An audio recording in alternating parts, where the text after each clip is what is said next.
com o PIB. Quem tá no PIB aí? E sou eu. Você tá aí. Então vamos lá. Só dá o... Agora é só achar a janelinha de. Naquela hora que. Agora não tá indo. Zé, você tá aqui não? Eu vi que ele não tá aqui não, Cássio. Não, beleza. Mandar É que ele mensagem. falou que, é que ele falou que ia tentar no YouTube, eu ia falar pra ele tentar também. Bom, a internet na minha casa deveria ser boa. Cara, tá todo mundo. Esse é o pior horário pra ter live. Tá todo mundo por aqui. Opa. Acho que vai começar agora, hein?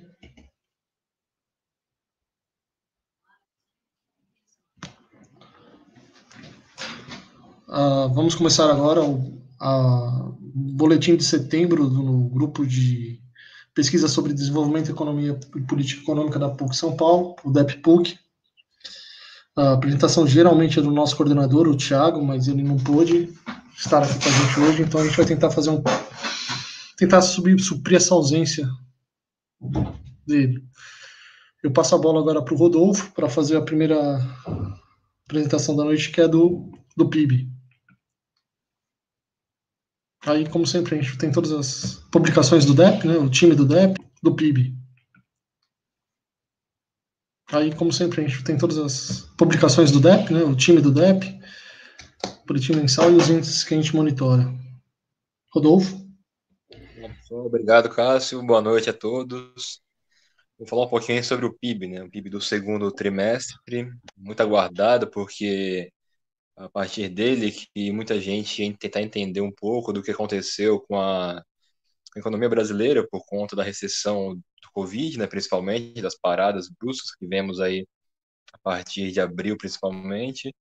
E o dado foi bastante revelador, né? Ele é cheio de recordes negativos e bastante disseminado também a queda, né? A gente pode ver nessa tabela que é um resumo, né, das diversas formas de olhar o PIB nesse trimestre. A gente percebe ali que as quedas, por exemplo, a primeira coluna ali do PIB, o segundo trimestre com relação ao primeiro foi uma queda de 9,7, uma queda muito forte. E se comparar o segundo trimestre desse ano com o mesmo do ano anterior, aqueles primeiros desse ano, como é que foi? A gente percebe que esses 6 primeiros meses foram quase 6% menores, né, do que o mesmo período de 2019, o que já era ruim, né, porque ano passado, a gente não pode esquecer, apesar de toda a euforia do mercado, de diversas pessoas com a eleição do Bolsonaro e o Paulo Guedes na economia, o PIB que o Paulo Guedes entregou em 2019 foi inferior ao que foi deixado pelo Henrique Meirelles e o Temer em 2018, e que não era nenhuma maravilha, né? Era na casa de 1,5, 1,4, e ele entregou 1,1. E além do que, a gente tinha muita dúvida, né? O Paulo Guedes falava muito que a economia brasileira estava decolando antes do Covid chegar aqui, mas a gente percebe que com essa publicação do segundo trimestre, o dado do PIB foi revisado e revisou também o dado do PIB para o primeiro trimestre, aumentando o tombo de 1,5% para 2,5%, não deixando nenhuma dúvida com relação a não haver nenhuma decolagem da economia brasileira. Quando a gente vai olhar aqui para os setores, ainda nessa tabela, a gente percebe que o único setor, está na tabela anterior, a gente percebe que o único setor, obrigado, a gente percebe que o único setor que ficou no campo positivo foi a agropecuária. A parte boa é que foi positivo, a parte ruim, entre outras questões, é que ela representa muito pouco da riqueza gerada no Brasil, aproximadamente 5%, né? Então, setores muito mais importantes, como a indústria, a gente percebe quedas substanciais aí no segundo trimestre com relação ao primeiro, caiu mais de 12%. Durante os 6 primeiros meses desse ano, está caindo mais de 6,5%. E serviço, que é uma parte muito importante do PIB, do ponto de vista da oferta, a queda também foi generalizada. E quando a gente olha um outro indicador que poderia salvar ali alguma coisa, que é a formação bruta de capital fixo, né, a taxa de investimento, a gente está ali quase no piso dos menores índices da série histórica, né? Do ponto de vista da oferta, da demanda, o consumo da família, que é fundamental, né, quase 70% do PIB, teve quedas também significativas de 12,5% no segundo trimestre com relação ao primeiro, e tombando mais 13,5% se comparado o segundo trimestre deste ano com relação ao segundo trimestre do ano passado, acumulando aí de janeiro a junho desse ano um recuo de 7,1% com relação ao primeiro semestre do ano passado. E o consumo do governo, como a gente já imaginava, também quedas, né? Porque além da pandemia, tem essa leitura um pouco equivocada do ministro da Economia, de cortes e mais cortes e mais cortes, e com isso estou aprofundando a queda da economia no geral. E no próximo slide, por favor, a gente tem um gráfico que eu tentei resumir ali, como tem sido o PIB, né? Como tem acompanhado o PIB nos últimos anos, a gente percebe que, por mais que existia alguma euforia, como eu coloquei ali, o PIB com o Bolsonaro no primeiro ano foi lamentável, né? Foi algo inferior ainda ao que apresentava com Temer e Guedes e Temer e Meirelles. E ali a gente tem o mergulho, né? A dúvida agora, esse mergulho está em 2,2%, ali são os 4 trimestres acumulados, né? Seria uma taxa ali anualizada. A dúvida agora é se esse fundo do poço vai buscar o fundo do poço da recessão de 2015, lá na casa de 4,5%. Acreditamos que sim, acreditamos que, infelizmente, o recuo da economia esse ano deverá ser superior a esse valor e provavelmente será um recuo recorde, né, da economia brasileira. E a dúvida que fica é com relação à retomada. E aí vamos ali para o dado do IBCBR, que ele aponta um pouquinho para a gente o tamanho da pancada, né, na tabela a gente percebe, principalmente no parte dos dados dessazonalizados, a gente percebe que os recuos foram muito fortes. E o gráfico ali em si, eu tentei mostrar com o gráfico qual era o nível de atividade no índice para junho de cada ano. A gente percebe que voltamos ali lá para 2009, né? Isso porque 2009 teve uma queda forte por conta da crise do subprime que estourou no último trimestre de 2008 e comprometeu todo o ano de 2009. E a dúvida que está ficando aí para a gente é se essa retomada vai ser em V, como alguns acreditam, como foi lá em 2010, ou como particularmente entendemos que deverá ser uma retomada bastante lenta e gradual, demorando muito para o Brasil retomar os níveis de atividade que existiam em 2019 ou no primeiro trimestre desse ano, lembrando que esse nível ainda era muito aquém daquele que a economia brasileira experimentou em 2013, 2014, antes da recessão. Então, em resumo, esperamos ainda alguns dados, no caso do IBCBR, que continue essa passagem positiva de mês para mês, como a gente observou em junho com relação a maio, né? Mas provavelmente daqui para frente veremos um crescimento menor na comparação mensal e vamos aí ao longo do ano entendendo quão fundo vai ser o buraco da economia brasileira. Da minha parte é isso. Legal, Rodolfo. Obrigado. Bom, eu vou falar para vocês aqui sobre a pesquisa mensal de serviço, que é divulgada pelo IBGE. Bom, o resultado para junho, a gente teve uma expansão de 5% no volume total na contratação de serviço no país, em comparação com o mês de maio, na série sazonalizada.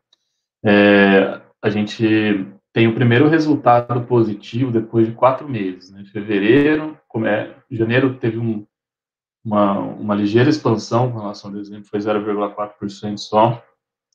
Aí fevereiro começou a cair, menos 1, março, menos 6,9, abril, menos 11,7 e maio, menos 0,9. Então, essa soma aí, menos 19,5%. Isso foi a perda total do período dos últimos 4 meses, né, de fevereiro até maio. Acho que aqui, em termos de comparação com o mesmo mês do ano anterior, complica um pouco por causa da questão da pandemia, né?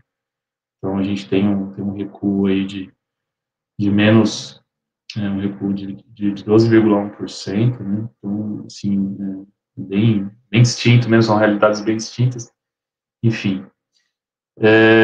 Aqui eu tenho, nesse gráfico da apresentação, a gente tem os destaques regionais, acho que é sempre importante abrir. A gente tem aqui, por parte dos destaques negativos, o Mato Grosso, Paraná, Espírito Santo. E os destaques regionais positivos, temos 3 dos 4 estados do Sudeste, São Paulo, Rio de Janeiro e Minas Gerais, e mais o Distrito Federal. A gente pode observar também aqui que em termos de setor, todas as 5 atividades pesquisadas no serviço tiveram resultado positivo. Os serviços prestados à família, que tem oscilado desde o início da pandemia, tanto, né, uma amplitude muito grande, né, tanto negativos, tendo resultados expressivos também agora, depois da reabertura. Então, a gente tem aqui, em termos de magnitude de taxa, a maior do mês de junho foi uma variação positiva de 14,2%. Tá? Pode passar para o próximo gráfico, por favor.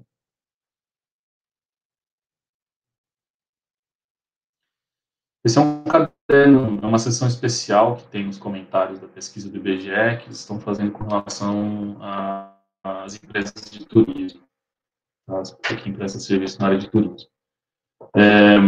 Eles pesquisam 12 estados, eu confesso para vocês que eu não entendi muito essa metodologia, e eles também não explicam o motivo, né, por porquê dos 12 estados, a gente pode abordar mais adiante, vou continuar analisando sobre esse prisma. Mas aí é o segundo mês consecutivo que tem uma alta nas empresas, no volume de serviços contratados com as empresas da área de turismo. Então, esse mês a gente teve 19,8% ação positiva e somando os 2 últimos meses, 28,1%. Tem uma ideia, entre março e abril, março começou ali a pandemia, abril foi um mês bastante crítico já.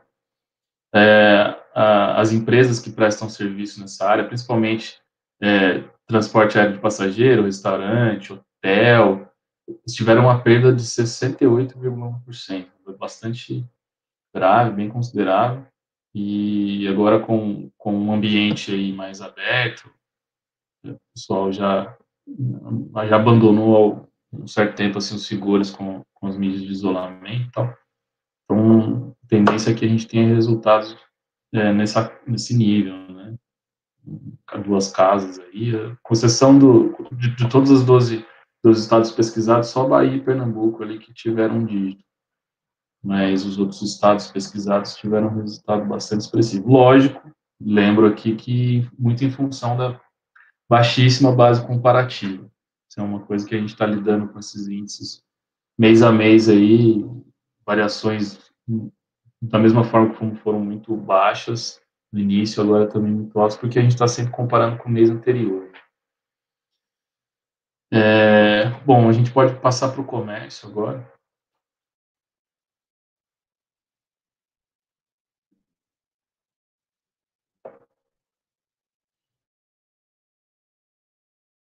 Bom, o comércio também registrou um aumento de 8% no volume total de vendas. Isso só o comércio varejista, considerando o varejista ampliado, que engloba veículo, motos, partes e peças, material de construção, o aumento foi de 20%. A gente tem aqui o comércio varejista se mantendo estável, uma variação bem pequena, de 0,1%. E para o varejista ampliado, esse acumulado ainda está na casa negativa. Todos os 10 setores pesquisados, não, quase todos os 10 setores tiveram variação, só foi um setor aqui que foi o setor de ativos farmacêuticos, médicos e perfumaria, que teve uma variação negativa de 2,7%. Os demais, todos com variação positiva. O destaque é esse livro, jornais e papelaria, com 69,1%. E em termos de peso da pesquisa, o setor de hipermercados, supermercados, produtos alimentícios, bebidas e fumo, é o que mais conta, teve uma variação positiva de 0,7%. A gente, bom, em função da data que a gente está fazendo a apresentação, a gente já tem os números para o mês de julho, não vou abrir aqui agora, mas a gente teve uma variação se não me engano, um pouco menor. Tá?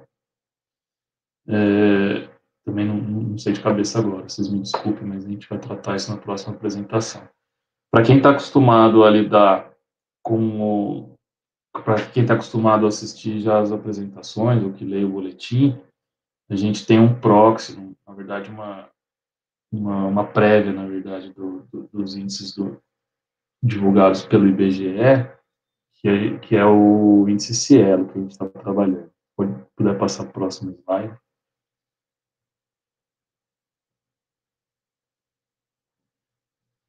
Obrigado. Bom, a gente tem o terceiro mês consecutivo de melhora, desde do mês de maio, junho e agora julho.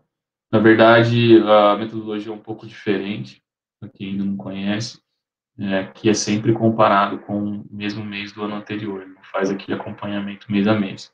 Mas ele mostra uma tendência bem próxima do que é apresentado na pesquisa do IBGE, a gente tem uma ideia de como que vai evoluir nos próximos meses.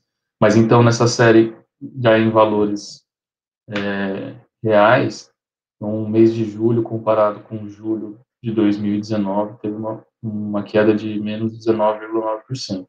Então, eu falei que estava evoluindo, está mesmo, porque em junho teve menos 24%, e maio menos 30,5% e abril menos 36,5%. Então, a gente já está acompanhando aí uma tendência, a gente pode falar que é uma tendência positiva, porém, conforme eu já adiantei com relação à pesquisa do IBGE, a PMC teve uma variação, se não me engano, menor para julho. Você pode notar que essa curvinha do mês de julho para o índice Cielo também já não está tão rigorosa. Você vê que ela já diminuiu um pouquinho o ritmo e vamos ver, né? Principalmente agora com essa questão aí do auxílio emergencial, com valor menor. A gente sabe que vai ter muito problema aí de renda, de liquidez aí. Então, a tendência realmente é que essa recuperação seja bastante lenta, conforme o Rodolfo já anunciou aí para os dados do PIB e do ICDR. É isso, pessoal. Obrigado.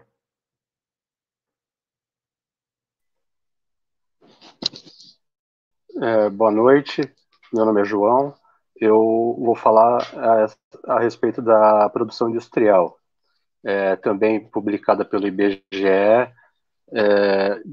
só que diferente do comércio e dos serviços, por conta do próprio cronograma de divulgação do IBGE, nós já vamos trazer aqui os dados do mês de julho, tá? Onde a produção industrial ela teve um crescimento de 8% em relação ao mês de junho, aproveitando o comentário final do Andrei, realmente o ritmo de crescimento já vem diminuindo, né? Então já a recuperação já está chegando num nível mais assim que vai ter um desempenho mais dentro do normal, sem as grandes oscilações que nós tivemos, né, no mês de março e abril negativamente, e de maio para cá, por conta da comparação com o próprio resultado ruim dos meses anteriores. Né? Então, em maio nós tivemos uma alta de 8,7% de crescimento, seguido do mês de junho de 9,7%, e agora em julho já com 8%. Tá? A pesquisa da indústria ela é dividida em 4 grandes grupos: bens de capital, bens intermediários, bens de consumo duráveis e bens de consumo semiduráveis, e de forma que no mês de julho todos os 4 grandes grupos tiveram resultado positivo, e dentro das linhas também dos ramos de pesquisa, dos 26 ramos, somente um encerrou o mês de julho com resultado negativo, que foi o segmento de impressão, reprodução e de gravações, que surpreendeu no mês de junho com resultado com um dos maiores desempenhos positivos, e agora em julho ele foi o único a cair.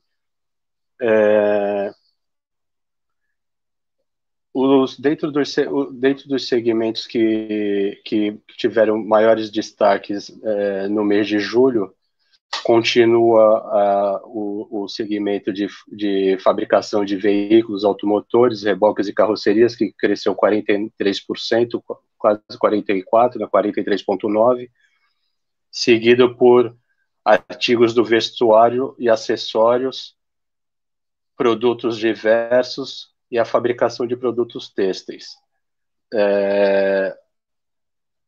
Fabricação de outros equipamentos de transporte, exceto automotores, também figurou entre os setores de melhor desempenho, com 16%, acompanhado pela fabricação de móveis. No acumulado de 2020, nós temos resultado negativo para os 4 segmentos da indústria, tá? Bens de capital está amargando uma queda aí de 20%, enquanto o bens de consumo durável de 33,4%, são os 2 segmentos com maior representatividade, que sofreram os maiores impactos, né? Por conta da pandemia, da paralisação da produção industrial, né, no mês de abril e final de março. E cabe o destaque aí para a produção de automóveis, né, que a Anfávia divulgou os dados do mês de julho, ainda com um crescimento de uma produção de 182 mil unidades, uma produção maior em quase 75 mil em relação ao mês de junho. E uma informação também favorável é que o número de licenciamentos se mantém em crescimento também. Como foi dito, né, no início, foi divulgado no início de julho agora o PIB do segundo trimestre, né? A indústria, só falar a respeito da parte que cabe à indústria, ela teve uma queda no segundo trimestre de 12%, né, e sendo que o que mais puxou essa queda foi a indústria de transformação, que ela perdeu em relação ao primeiro trimestre 17%, e a que teve o resultado, assim, a perda menos expressiva foi a indústria extrativa. Em relação a perspectivas, antes disso, fazer um breve comentário sobre a produção industrial no quesito regional. No mês de julho, nós tivemos somente o estado do Mato Grosso com um resultado negativo de 4%, e o estado do Paraná e Goiás praticamente se mantiveram inalterados em relação a junho, com 0,3% de queda, e sendo que regionalmente, no ano de 2020, somente o estado do Rio de Janeiro e Goiás estão com um resultado positivo. Rio de Janeiro com 2% e Goiás com 1,7%. Em relação às perspectivas, o Boletim Focus da época da liberação da pesquisa trazia para a indústria, para final de 2020, a previsão de queda de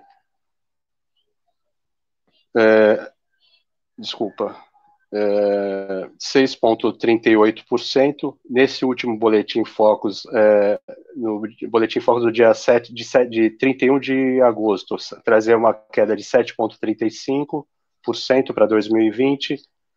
Na semana seguinte, essa expectativa ela foi revista para 6,38% de queda para 2020, e agora, nesse que saiu ontem, os analistas já trabalham com uma queda de 6,90%. Em relação às perspectivas para a produção industrial, nós podemos trazer algumas informações aqui importantes para nos balizarmos aí na formação das ideias, né, de desempenho, que pode ser a formação bruta de capital fixo, que veio divulgado junto com o resultado do PIB, né, que após ter revertido a queda do último trimestre de 2019, com um crescimento de 2,3% no primeiro trimestre, no segundo trimestre fechou com uma queda de aproximadamente 9%. Então, é uma expectativa não muito boa. Em contrapartida, a utilização da capacidade instalada vem aumentando no decorrer dos últimos 2-3 meses, passando de 60% no mês de maio para 72% agora em julho. Como referência, em janeiro, a capacidade instalada era 75%, tá? Então ainda estamos distantes do início pré-pandemia, e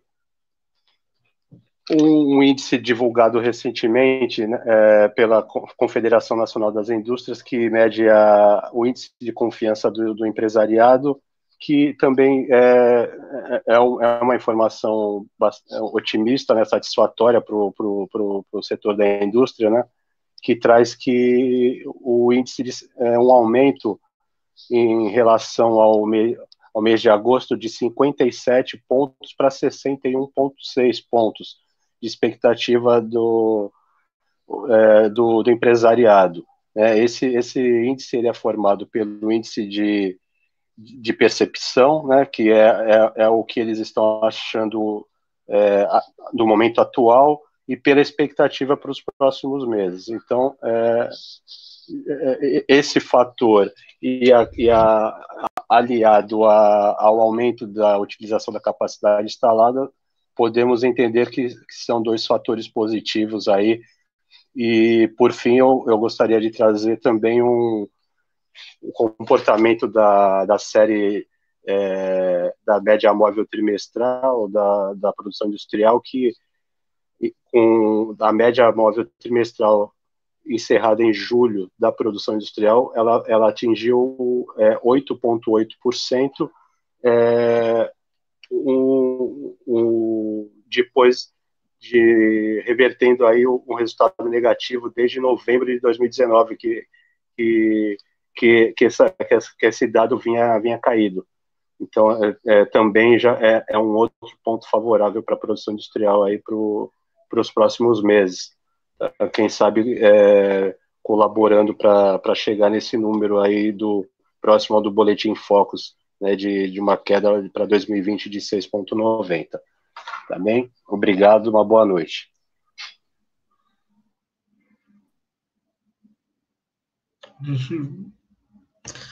A gente vai falar agora do CAGED, da emprego e desemprego. Nossa equipe que faz parte dessa situação, ela infelizmente não conseguiu casar os horários, mas vamos dar uma passada rápida aqui, eu acho que é importante.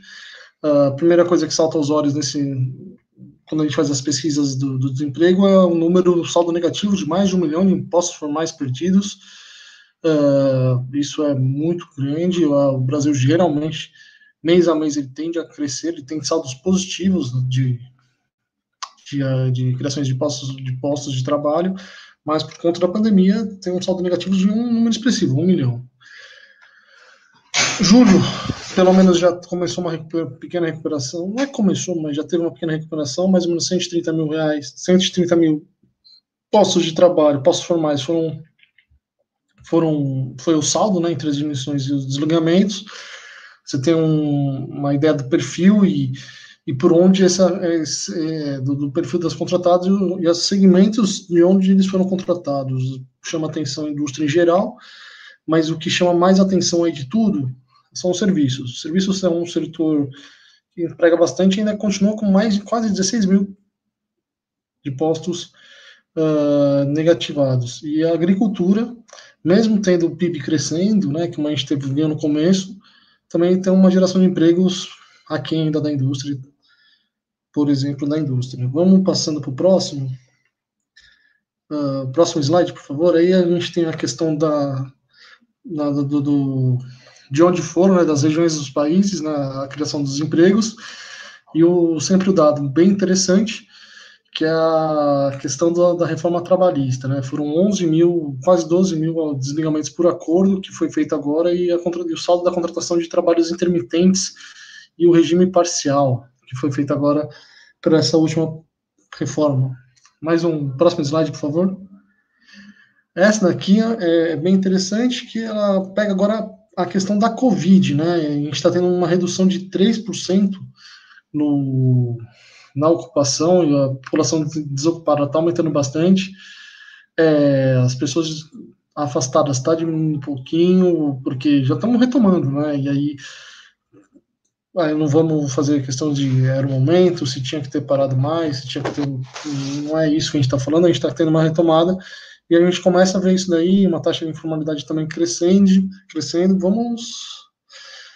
A retomada já está bem clara, mais ou menos clara no mercado de trabalho, já começa a aparecer no mercado de trabalho. Próximo slide, por favor.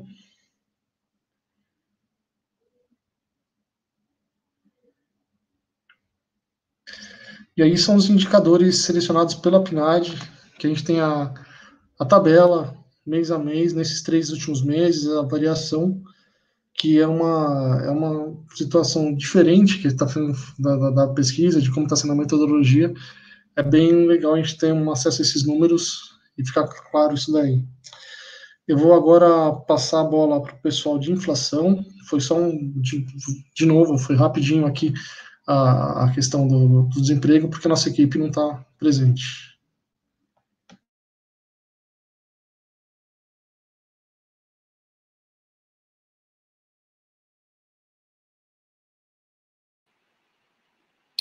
Essa parte sou eu, Cássio? Eu acho que você também ia fazer juros também, não é? Sim. Não, vou só vou destacar aqui algumas coisas que têm acontecido aqui com relação à inflação, também com relação à expectativa de inflação. Então, a gente vem acompanhado, né, principalmente por conta da ociosidade na economia, que vem do lado da baixa utilização da capacidade industrial instalada e da fragilidade do mercado de trabalho, uma pressão muito baixa para os preços em geral. E daí, quando eu falo de uma pressão baixa nos preços em geral, estou me referindo aqui ao IPCA. Por que é importante fazer esse corte? Porque a gente vai ver aqui na nossa apresentação que não é verdade para alguns segmentos do índice de inflação e não é verdade para todos os índices de inflação. Se você pegar como uma referência, por exemplo, o Boletim Focus, essa semana publicou o resultado com um aumento na expectativa da inflação para o ano fechado de 2020 em 1,94. Depois, esse número representa a quinta alta consecutiva.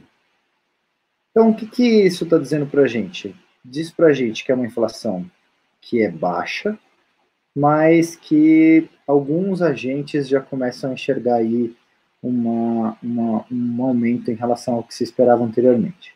Ainda não tem nenhuma mudança para os próximos anos, ou seja, se você pegar 21, 22 e 23, eles continuam bem estáveis, com respectivamente 3, 3,5 e 3,25 de perspectiva para o IPCA.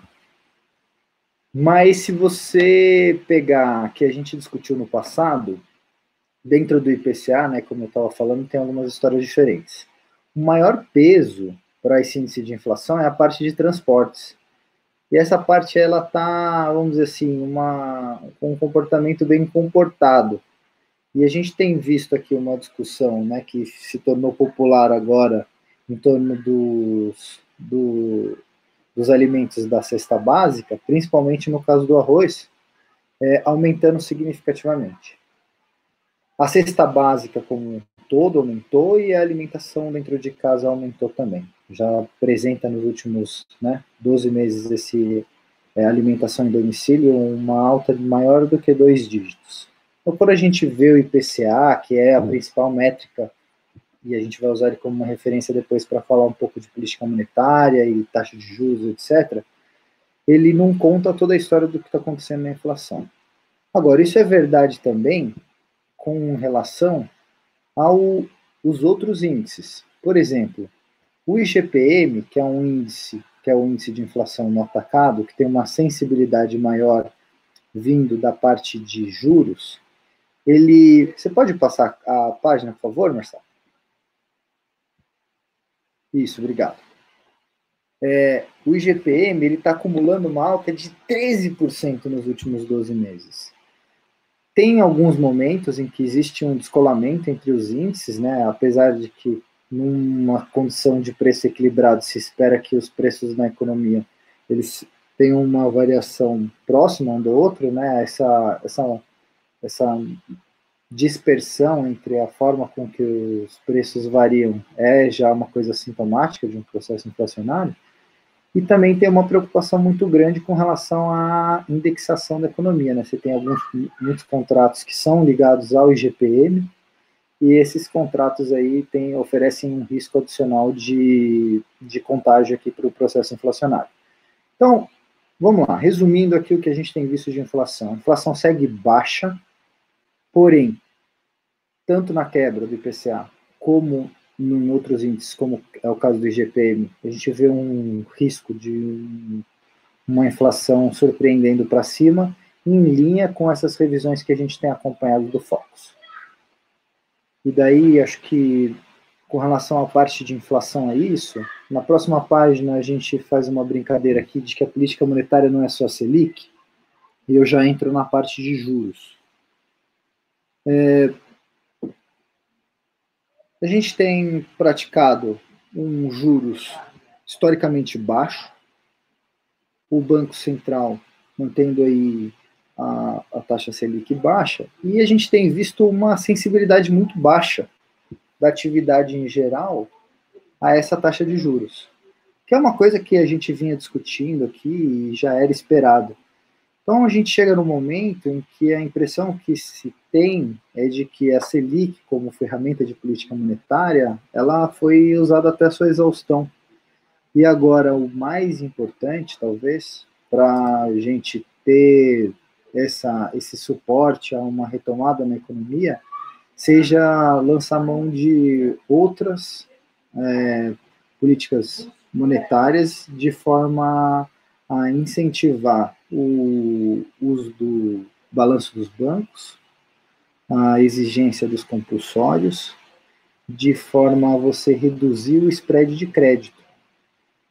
A gente tem discutido bastante essa questão das preocupações fiscais com relação à manutenção dos juros baixos. Hoje a gente tem uma curva de juros que ela é relativamente bem inclinada, né? Então ela sai de 2% e ela termina em 7% daqui a alguns anos, em linha, inclusive, com o que é previsto pelo Focus, né? Que é uma Selic terminando esse ano a 2%, e os próximos anos, respectivamente, a 2,5%, 4,5% e 5%, e que seriam, vamos dizer assim, essa discussão que coloca a risco a prática de uma política de juros baixo, né? Um descontrole fiscal, oferecendo a esse parâmetro da política monetária o risco de ele não conseguir ficar baixo por tempo suficiente para ser um dos catalisadores da retomada da economia.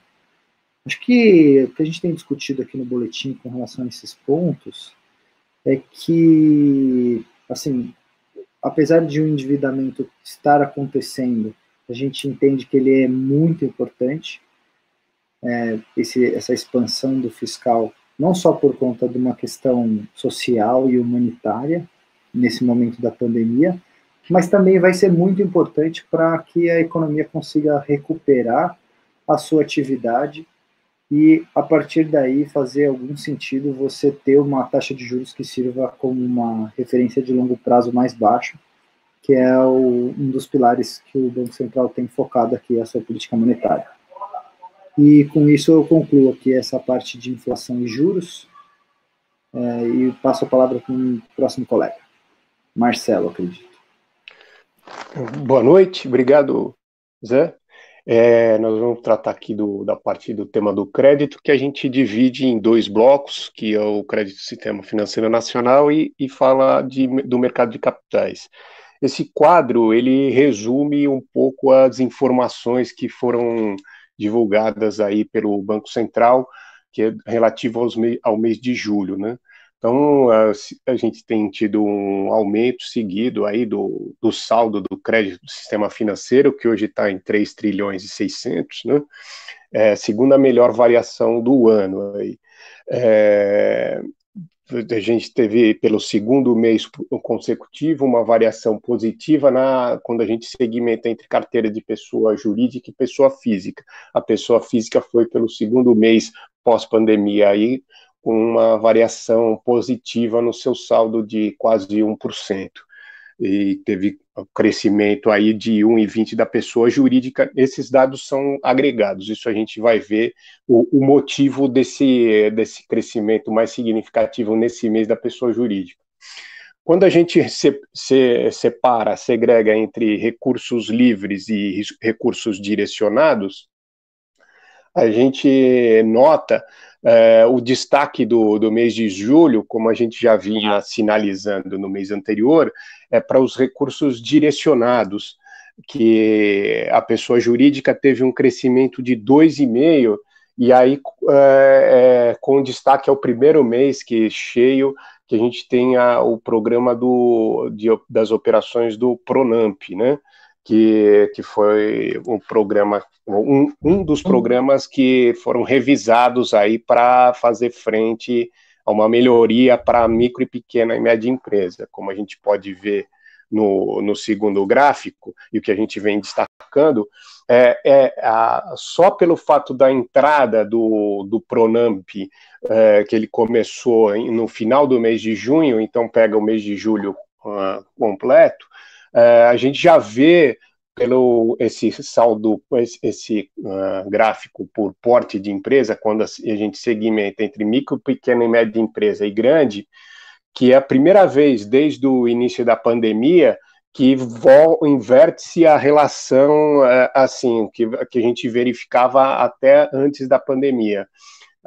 Há um crescimento aí significativo de 38,3% para micro e pequena e média empresa, e uma redução aí do que vinha para a grande empresa de 61,6%.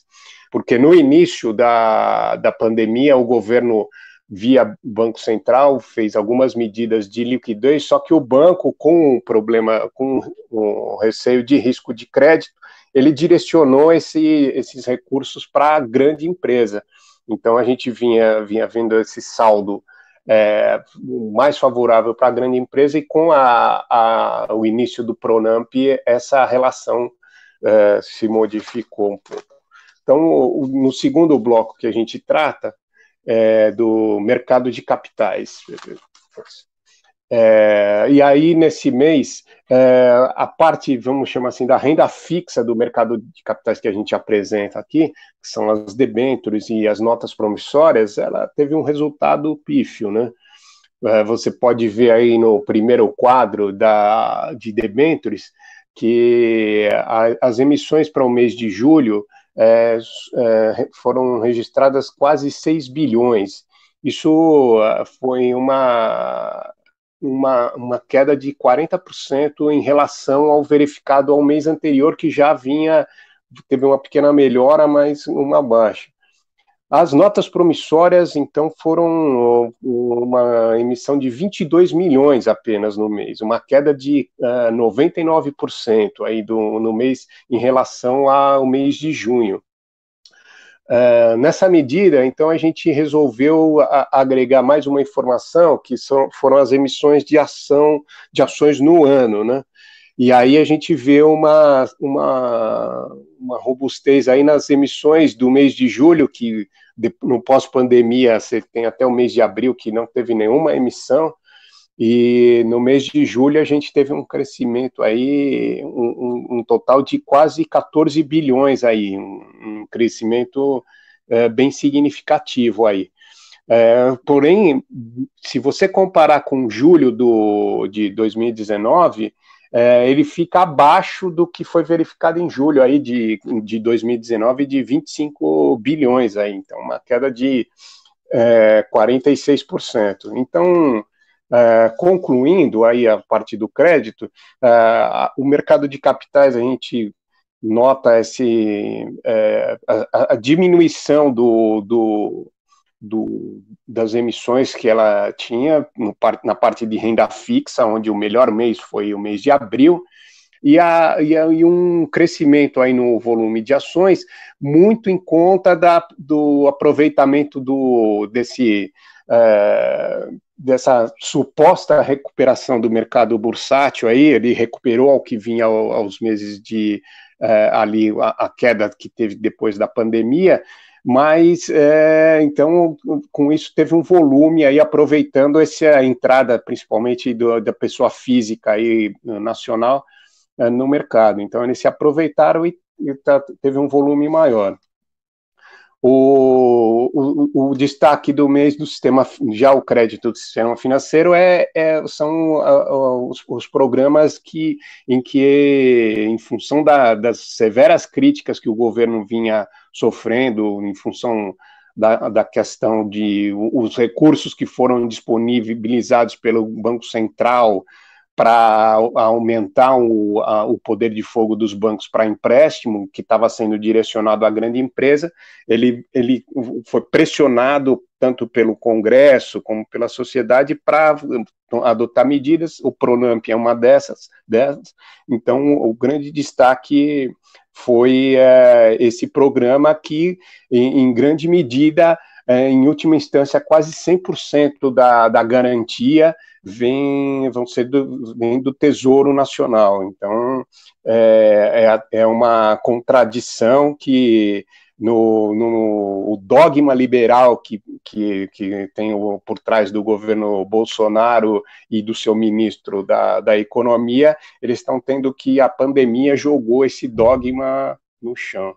Então, com isso eu encerro a parte do crédito e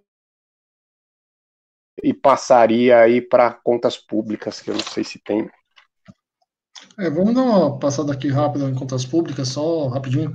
Em julho, o déficit primário do governo geral foi 81 bilhões. Desse daí, governo central, o déficit foi de 88 bilhões. Você tem os governos regionais tiveram um superávit de 6,3 bilhões e quase 800 milhões, 790 as empresas estatais, acumulado no ano até agora, de julho, no setor primário. A gente está sempre falando déficit primário no setor público, tá? É de quase 400, um pouco superior, 480. Ele é comparativamente a um déficit de 8 milhões e meio no mesmo período de 2019, em 12 meses esse déficit primário está chegando na casa de 7,5% do PIB, equivalente a 537 milhões. Os juros nominais do setor público está chegando em juros, está apresentando 5,8 bilhões, e se comparado aos 27 milhões de mesmo período de 2019, teve uma redução que você está relacionada ao ganho nos swaps cambiais, né, que foram mais ou menos de 16 bilhões em julho e mais ou menos uns 3,9 em julho. Tá? Nos últimos 12 meses, os juros nominais estão somando mais ou menos 340 bilhões, 4,7% do PIB, e até 2019 era 360, 5,7%. Se você considerar só isso daí, o que incorpora o resultado primário aos juros nominais apropriados, houve um déficit de quase 87 bilhões em julho. E nos 12 meses o déficit nominal chega a mais ou menos a 12,2% do PIB, que é um aumento de quase 0,8 pontos percentuais em relação do acumulado até junho. Tá, eu acho que esses são os pontos principais aí. Eu acho que daria para a gente passar para contas externas. Bom, de novo, a equipe também de contas externas não estava, mas aí a gente pode verificar rapidamente um superávit. A importação teve um recuo muito grande, né, em relação a julho de 2019, e isso tem a ver com a nossa retração econômica. As exportações permaneceram um pouco estáveis, aí, com um recuo um pouquinho menor, por isso que deu esse superávit. A balança de serviço foi um recuo grande. Isso por quê? Porque o brasileiro está no Brasil, as empregadas domésticas não estão indo em Miami, né? e então a gente teve um recuo grande nessa balança, e na conta primária de renda, o recuo foi de quase 33% dos gastos líquidos, na comparação entre os anos, com quase 38% de diminuição nas despesas dos juros de título público negociado. Pode passar? Acho que aí... Marcelo, pode passar para o próximo slide. Aí a gente tem o ingresso dos recursos líquidos do brasileiros do desinvestimento de 3 bilhões, na conta capital, na conta financeira, e enquanto um recuozinho na base do IDEP, do IDP, né, e no investimento. Nas saídas líquidas, nesses 7 primeiros meses, está em mais ou menos 31 bilhões de dólares, enquanto no ingresso, enquanto em 2019 houve ingresso líquido de 14 bilhões. Eu acho que já dá para ir para a gente ir para a economia de Francisco. Só terminando a reserva cambial, que já bateu quase 480, que foi para 354, mas com um pequeno aumento aí de quase 6 bilhões de dólares, devido a alguns instrumentos de intervenção no câmbio. Só para não passar em branco. Rodolfo, Marcelo, por favor. Bom, essa é aquela parte do boletim, né, que o Marcelo e eu estamos tentando desenvolver cada vez mais, assim, aprimorar um pouco. Ela tenta dar uma olhada, trazer um olhar um pouco diferente dos tradicionais boletins, né, de consultorias, de banco, puxando um pouco alguns indicadores sociais, digamos assim. E como não podia deixar de ser, a gente traz ali o dado, por exemplo, da cesta básica, né? Cesta básica, que é regulamentada por decreto, né, os itens que deveriam compor a cesta básica do brasileiro, que deveriam alimentar 2 adultos e 2 crianças, ou 3 adultos. E a gente dialoga muito agora com esse indicador, principalmente com relação à parte da inflação, que o Zé bem colocou ali, que aí dão índices oficiais, né, tanto o IPCA, que procura medir ali a tomada de preços de até 40 salários mínimos, quanto o INPC, que procura medir até 5, de quem recebe, né, até 5 salários mínimos. Eles têm sido historicamente baixos também para acumulado de 12 meses, só que isso não conta toda a história, né, justamente por conta de uma questão essencial, que é a alimentação do trabalhador, das pessoas, né, que é algo essencial para a sua subsistência. E o Diese faz essa pesquisa há algumas décadas já, inclusive a partir disso que sai ali o dado do salário mínimo necessário, que também é de acordo com a Constituição. E a gente percebe que essa tabela da cesta básica, se a gente for olhar ali nas últimas 2 colunas, a primeira traz as capitais que são pesquisadas, atualmente são pesquisadas 17 capitais com relação ao valor da cesta básica, e as últimas 2 colunas, a gente traz ali justamente a variação, tanto a variação anual, ou seja, quanto acumulou de janeiro a agosto desse ano, quanto na coluna seguinte a variação em 12 meses. E a gente percebe que existe um total descolamento do que tem sido reportado para 12 meses nos índices de preços corriqueiros, INPC e IPCA, e com relação ao comportamento da cesta básica, né? E não se explica unicamente pelo arroz. O arroz acabou virando um símbolo aí da carestia dos preços, né? Inclusive o próprio termo carestia é algo que nos remete aos anos 80, parte dos anos 90, justamente porque os itens básicos ficavam muito caros, tinha inflação galopante e os trabalhadores não conseguiam se alimentar dignamente. E alguns indicadores agora apontam que está voltando a ter esse aumento disseminado, né, nos itens essenciais da alimentação. Tanto é, não é só arroz, a gente tem, por exemplo, como destaque o óleo de soja, que subiu mais de 20%. Temos também a questão da carne bovina, e aí é um problema, porque é uma pauta exportadora, e hoje no Brasil ela é basicamente oligopolizada, né, em 3 ou 4 grandes frigoríficos que viraram grandes conglomerados industriais e conseguem controlar todo o abate da carne brasileira, muitas vezes priorizando isso como uma commodity simplesmente para poder fazer caixa, né, e como o dólar, como a gente colocou também aí, tem sido desvalorizado, o real tem sido desvalorizado constantemente, e o exportador simplesmente vai fazer a opção do que lhe convém, né? E aproveitando que esse governo atual não tem nenhuma política nacional de segurança alimentar, eles acreditam cegamente que o liberalismo e as regras de mercado dão conta da melhor alocação possível para a economia.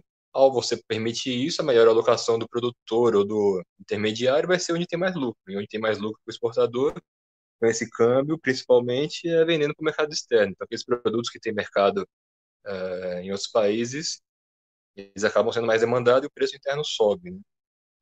Com relação a essa tabela ainda, para finalizar, a gente tem duas comparações que eu acho muito interessantes, né? Primeiro, é com relação ao tempo de trabalho medido para poder adquirir uma cesta básica, que também tem aumentado, e a porcentagem de salário mínimo líquido, né? Então, o Brasil é um país extremamente desigual, em onde grande parte dos trabalhadores tem sua renda ali orbitando o salário mínimo. A gente percebe que, por exemplo, em São Paulo, que é a capital com uma cesta básica mais cara em agosto, o trabalhador que recebesse o salário mínimo ia comprometer do salário mínimo oficial, dos 1.045, né?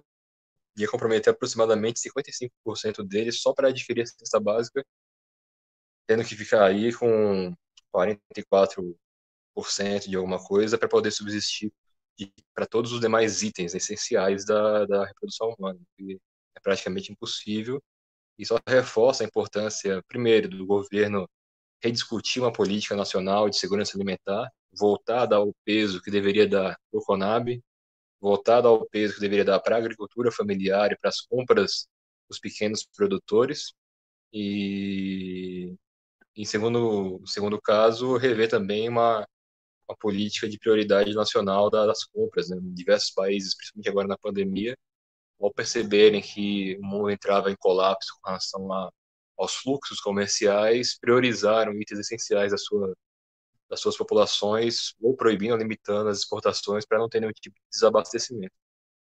Minha parte é isso.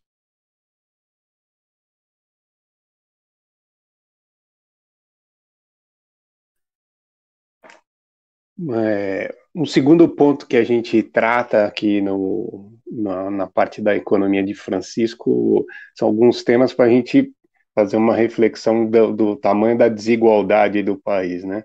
Então, a primeira informação, a gente pegou o IBGE tem feito uma pesquisa nos últimos 3 meses ligada ao Covid, uma pesquisa especial tentando, entre outras coisas, mapear os domicílios e as pessoas que têm recebido o auxílio emergencial. Então, a gente vê mês a mês um crescimento, desde maio, que foi o primeiro mês da pesquisa, um crescimento do total de domicílios, né? Em maio, a gente que recebem o auxílio emergencial. De 68 mil domicílios totais no país, no mês de julho, né?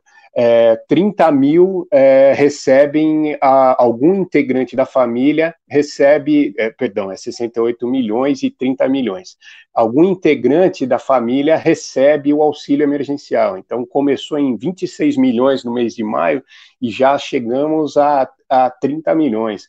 A gente percebe que a região norte é o percentual maior de pessoas que recebem de domicílios que recebem o auxílio emergencial. Quase 60% dos domicílios da região norte recebem, e no Brasil como um todo, no mês de julho, 44,1% dos domicílios, algum integrante recebia o auxílio emergencial.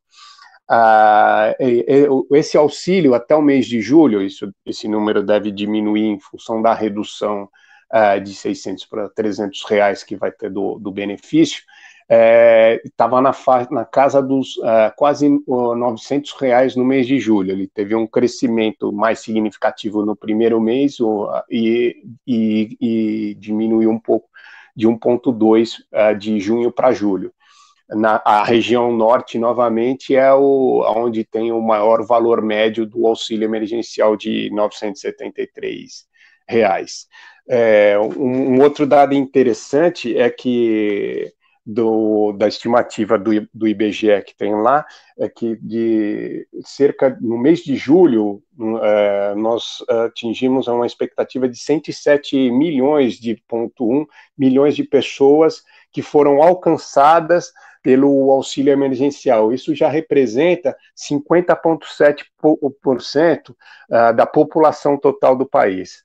Um outro dado que a gente traz agora esse mês, na parte de baixo, é do programa Bolsa Família, um programa que foi criado em outubro de 2003 para o combate à pobreza e à desigualdade no país. Inclusive, hoje tivemos a notícia aí que o Bolsonaro deu um ultimato final de que toda a tentativa de criar um slogan nessa área social com Renda Brasil, de que seria um programa melhor do que o Bolsa Família, porque desde 2014 os valores não são corrigidos das pessoas que podem integrar o Bolsa Família, ele desistiu e adotou, pelo menos até agora, o Bolsa Família como programa que vai continuar no governo. Então, a gente vê que teve no ano de 2020, um crescimento de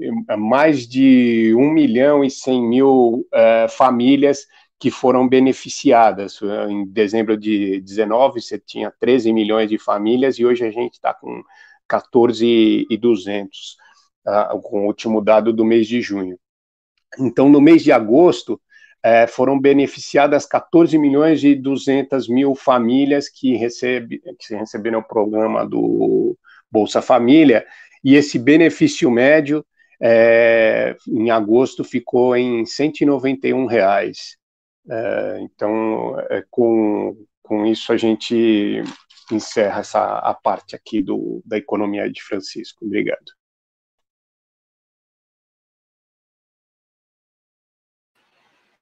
Legal. Obrigado, Marcelo. É difícil começar depois de vocês. Primeiro, porque o trabalho que vocês estão fazendo no Economia de Francisco é tão legal. Segundo, porque você fica meio abalado, né, em acompanhar todos esses números aí e os problemas que a gente está enfrentando. Nada, velho. Os caras viram o Ismelic falando mal, falando, vamos, derruba. Opa. Por favor. Pode continuar. A gente voltou a transmitir aqui, acabou caindo aqui rapidinho. Eu estava fazendo um comentário aqui, elogiando o trabalho dos nossos colegas no Economia de Francisco. Vou falar da parte internacional. Então, na parte internacional aqui, a gente vai falar em duas partes. Tem eu e o Matheus. A gente vai falar um pouco sobre revisão, que a gente faz mensalmente, acompanhamento aqui, alguns destaques do que aconteceu no mês passado. Depois a gente vai trazer aqui no destaque aqui um pouco mais aqui do caso chinês. Legal. Da parte internacional aqui, se a gente for ver o nosso gráfico que está sendo apresentado aqui da esquerda, a gente tem uma continuidade em algumas métricas e alguma mudança nas outras. Então, por exemplo, o CDS do Brasil, que é a métrica que a gente acompanha de qual que é a percepção do risco internacional para a dívida brasileira, se manteve relativamente estável. Que foi um bom sinal aqui, voltando um pouco na nossa discussão da parte de juros também, toda vez que você vê um CDS do país aumentando significativamente, você tem algum impacto para os juros também, né? São duas coisas altamente correlacionadas. Acho que a novidade mais interessante aconteceu aqui no front do custo de captação do Tesouro Americano, nos títulos de 10 anos, que terminou o mês em 0,71. Então ele terminou o mês em 0,71, quase 20 bips acima do que ele fechou em julho, né, de 0,53 para 0,71, o que mostrou algumas coisas aqui que são sinais para serem acompanhados, né? Quer dizer, houve um aumento, né, no processo inflacionário nos Estados Unidos, acho que em linha um pouco do que a gente viu aqui, aí muito se discutindo quanto disso é a consequência da política monetária, quanto disso é de transferências, etc., mas o fato é que nos Estados Unidos, uma métrica muito importante, que é acompanhada como métrica de termômetro para a inflação de longo prazo, que é um FRA, que é um Forward Rate Agreement, de 5 anos com 5 anos, ultrapassou os 2%. E com esse ultrapassar de 2%, ele trouxe um discurso que já havia sido adotado pelo Federal Reserve no passado, de tentativa de apresentar que o horizonte para o cumprimento dessa meta, que lá fora é informal, de inflação, poderia ser mais longo do que um ano, poderia estar dentro de um ciclo. E à medida que a economia americana, durante um período muito significativo, havia ficado abaixo desses 2%, que era de se esperar que a economia ficasse acima desses 2%. Eles sinalizam isso para evitar um aumento mais significativo na taxa de juros e mostrar que o Banco Central não estaria inclinado a aumentar os juros mesmo se a inflação continuasse subindo. Por que é importante eles fazerem isso? Porque é um ponto central na política americana de enfrentamento da crise gerada pela pandemia é a manutenção dos juros baixos.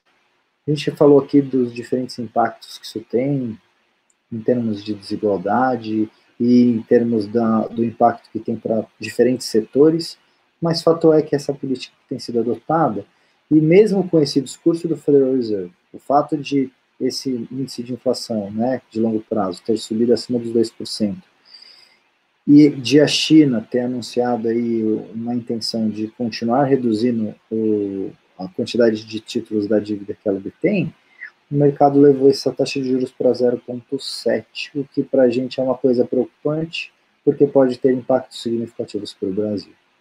No fronte do câmbio, a gente incluiu aqui o câmbio, a gente tem incluído tem discutido a inclusão de algumas outras métricas aqui, mas estamos fazendo de uma forma bem cuidadosa para não ter que voltar atrás, mas o fato é que o câmbio é uma métrica bem importante aqui, a gente está com a paridade do dólar, que vem seguindo ali um nível, apesar da alta volatilidade, próximo do que ele atingiu no final do abril ali, e desde então tem seguido ali próximo desses 5,40. A gente chegou a discutir aqui no boletim o quanto que isso impactou no índice de inflação do IGPM, então você vê que a gente segue com essa pressão vindo por parte do câmbio. Com as métricas de crescimento, né, tanto a commodities quanto o PMI, elas apresentaram um viés positivo, ou seja, essa recuperação ela vem acontecendo e a gente vai ver como que ela vem acontecendo diferente ao redor do mundo.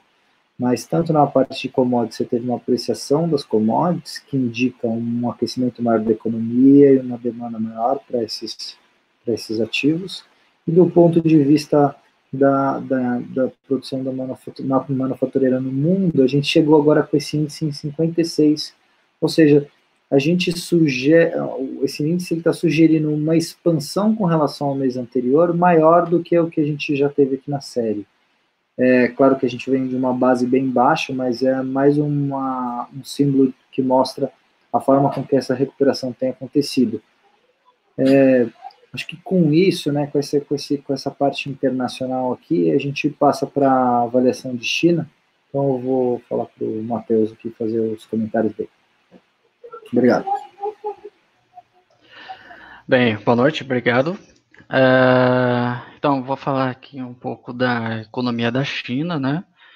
E por que China, né? Bem, a China ela tem um papel bastante importante na economia mundial, e isso, se analisarmos a história, né? Você tem a entrada, desde os anos 70, a China ela passou para um plano de desenvolvimento de uma indústria forte, né? Então, aí, a partir disso, você tem uma mudança na condução da política econômica chinesa e que, assim, há mais ou menos 20 anos atrás, você tem a sua entrada na OMC, que teve os Estados Unidos, inclusive, como seu padrinho, digamos assim.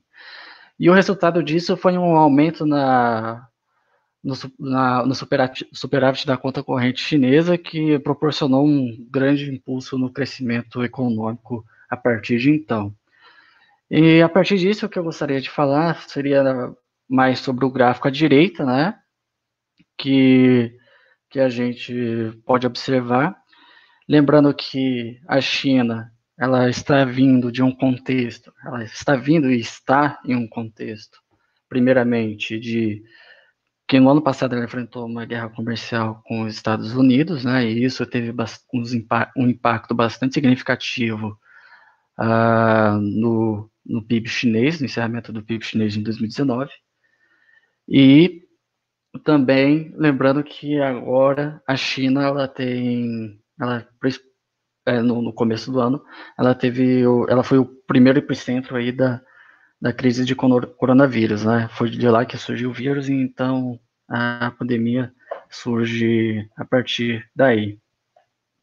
Pensando por esse lado, lembrando que a expectativa é de que 92,2% das economias do mundo irão enfrentar um cenário de recessão econômica em 2020, né? E isso se contradiz, não se contradiz, mas se olharmos um pouco para a China, podemos perceber que a crise chinesa, quando a gente olhamos no gráfico, nas colunas azuis, no encerramento de 2019, no último trimestre de 2019, conforme o gráfico, encerrou com um crescimento de 1,5%, né, em relação ao trimestre anterior. E aí, quando você tem a eclosão da crise do coronavírus, você tem uma queda aí de 9,8% contra o trimestre anterior. Lembrando que a China, né, e não só a China, mas posteriormente, mais forte, todo o resto do mundo enfrenta uma crise, um choque, né, de demanda e de oferta ao mesmo tempo, uma vez que, pelo menos na China, você teve, falando mais da situação chinesa, você teve um cenário de lockdown de várias cidades bastante rigoroso, principalmente começando por Wuhan, e a partir disso você teve que parar as atividades econômicas e, por sua vez, parando as atividades econômicas, o crescimento do PIB ele acaba sendo comprometido. E esse ponto de atenção, né, é bastante importante, não só para a China, para o mundo, mas particularmente no cenário chinês, ela faz o PIB ter essa queda de 9,8%. E com a estabilização dos casos do coronavírus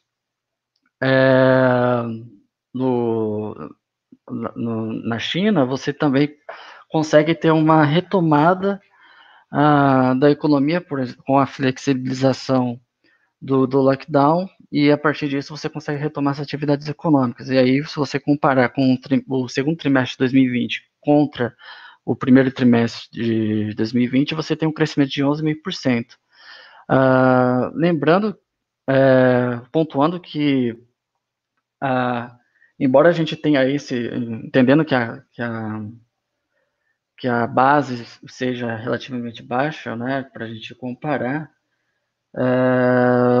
a gente pode perceber que o ponto importante da China no cenário da economia mundial seria o seu peso industrial, né? E como eu falo do lado da oferta, né, a China, como ela é uma economia voltada para a pauta de exportações, principalmente de manufaturas, o peso chinês na economia mundial é de 15,26% em participação das exportações mundiais. Enquanto que, em segundo lugar, ela configura o primeiro lugar, enquanto em segundo lugar vem a Alemanha, com 9,17%, e o Brasil, ele vem aí com 0,88%, de acordo com dados da CNI. Então, a China ela é bastante importante para a gente ter essa atenção, né, de recuperação. E falando ainda do segundo trimestre, com esse aumento, né, de 11,5%, se a gente comparar com o mesmo período do ano anterior, a gente tem um crescimento aí de mais ou menos 3,2%. Então, o que eu quero dizer com isso é que, num cenário de crise, em que todos os países estão com risco aí de 92% dos países estão com risco de entrar em recessão, né, você tem a China aí despontando com crescimento, né, então eu acredito que isso seja uma questão importante a ser analisada. Dito isso, nós sabemos que a China é um país basicamente com a sua economia industrialmente, a indústria na China é bastante forte, o que representa em seu PIB, em porcentagem do PIB, um peso de 40%, enquanto o Brasil é de 11%. Então, isso significa que o resultado desse crescimento tão acentuado de um trimestre para o outro também pode se dever a uma questão de uma indústria forte, porque é na indústria onde você tem a produção maior de valor agregado, né? Ou seja, a riqueza que é gerada na indústria é muito maior do que se comparada a outros setores. Então, você tem uma aceleração do crescimento bastante, um peso na aceleração do crescimento do país como um todo, bastante influenciado pela indústria, e aí, com isso, você tem um valor a disseminação das tecnologias, né, para outros setores econômicos, né. Então, falando um pouco desse lado da oferta, a gente pode falar do lado da demanda, né, que aí eu vou falar um pouco da curva que está em cor laranja aí. No último trimestre de 2020, o índice de varejo, né, a variação das vendas de varejo, que aí no nosso gráfico a gente está falando de médias móveis dos 3 meses, você tem uma queda em 2019, encerra em 2019 com uma queda, né? E isso é importante a gente destacar, porque o índice de a vendas no varejo, né, é um importante indicador do aquecimento do consumo, né, no mercado interno.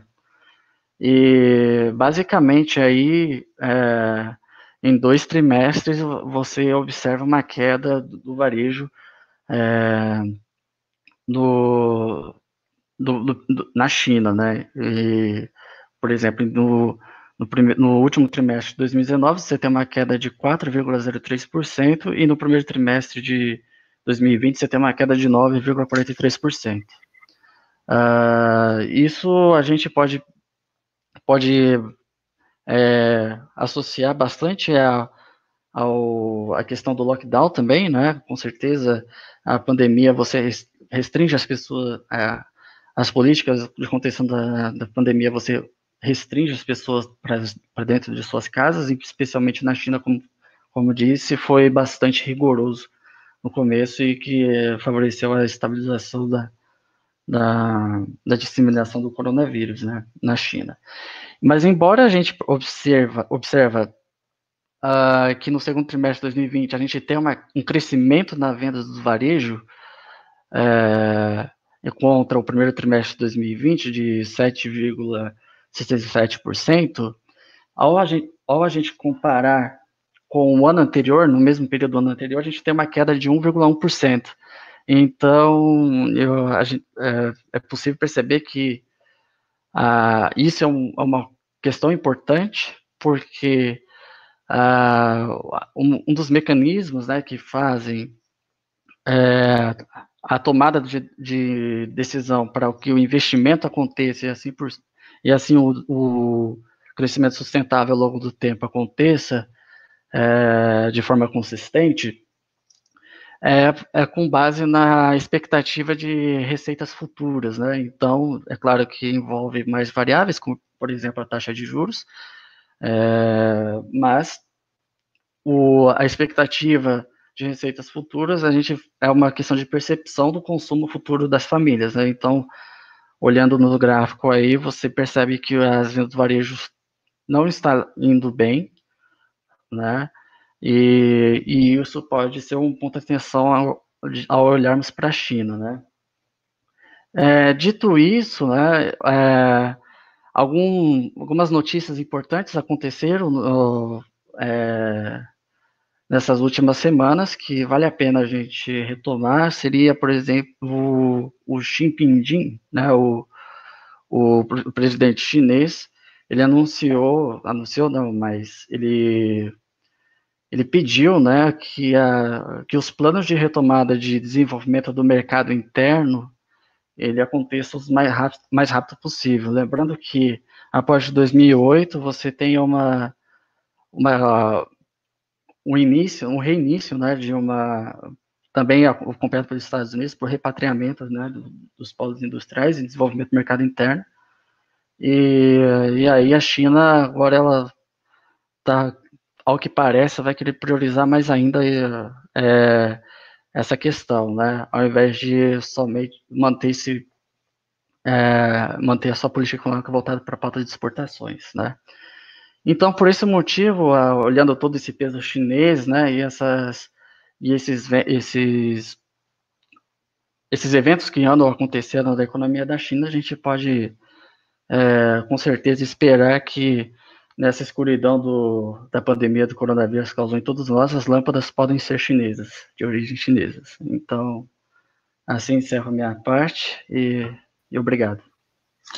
Obrigado. Bom, como já disse o Zé, é difícil fechar o boletim cada vez melhor. A economia de Francisco, internacional, PIB, todos os outros que vocês estão fazendo. Mas a gente está terminando aqui, finalizando o boletim. A gente faz a análise da conjuntura política. A gente não está fazendo uma análise mensal, um balanço mensal. Está tentando pegar algumas coisas maiores. O escolhido desse mês foi reformas, né? Reformas de interrogação mesmo. A gente faz as reformas, as emendas constitucionais. A nossa Constituição ela é muito nova, ela é de 88. E aí, desde lá, ela já teve 106 mudanças, emendas constitucionais. Às vezes, mas a emenda da Previdência. Não, a gente não está falando só de emendas da Previdência, da possibilidade do fim do monopólio estatal nas telecomunicações, no petróleo. A gente está falando desde da DRU, da CPMF e todas essas outras emendas ao longo dos anos. Você pode ver que todos os governos houve alguma emenda, seja no Collor, no Itamar, no Fernando Henrique, até no Temer. Todos os anos teve emenda, acho que não teve emenda só em 94, porque em 94 você já tinha uma revisão constitucional já marcada, que deixava mais fácil a revisão, né, a possibilidade da revisão, né, da Constituição. Não precisaria ser com 2/3, 2 turnos, ela era relativamente mais fácil nessa votação. Em 2018, principalmente depois do Joesley Day, que aí não teve mais espírito político para que você fizesse essas reformas. E aí a gente analisa isso daí, a gente tenta pegar assim, qual o denominador comum dessas reformas? Como é que os governos conseguiram? Todos esses governos, eles conseguiram ter uma atração, a gente diz aqui, atração gravitacional. Eles conseguiram atrair gravitacionalmente, através de um núcleo muito forte, atrair, pode ser o partido do presidente, uma possibilidade de eleição, atrair os deputados e fazer um núcleo duro, com baixo custo, para conseguir as reformas, tá? O ano passado, a gente teve um teste disso daí na principal reforma, que foi a da Previdência. Ela demorou muito, porque o núcleo duro foi uma sensação na sociedade que era necessário fazer, mas você não teve um núcleo duro político para você conseguir levar à frente tão rapidamente assim uma reforma da Previdência, que começou com uma capitalização e terminou quase como uma reforma do Temer, né? Ao que o Temer queria, que acabou caindo pelo Joesley Day. A gente tem que verificar nesse aspecto, só rapidamente para encerrar aqui o boletim, será que o governo vai conseguir ter esse núcleo, essa possibilidade de atração? É difícil verificar isso. Se a gente pegar tudo isso daqui que a gente colocou e colocar na prática, ontem você tinha manchetes nos jornais falando assim: o governo pretende colocar a Renda Brasil na Constituição. Hoje, a manchete vai ser: Renda Brasil subiu no telhado. É uma história aqui que a gente fecha, deixa as perguntas durante o mês aqui, a gente pode responder no próximo boletim. E acho que a gente fecha aqui. Se ninguém mais tiver nada a fazer, a gente fecha a apresentação desse mês aqui. Se alguém mais tiver alguma coisa a falar, por favor. Marcelo, pode encerrar, por favor? Não, só agradecer a todos pela participação e de quem está ouvindo agora ou no futuro, e retomem aí as próximas apresentações do boletim aí para o próximo mês. Obrigado a todos, boa noite. Boa noite. Boa noite.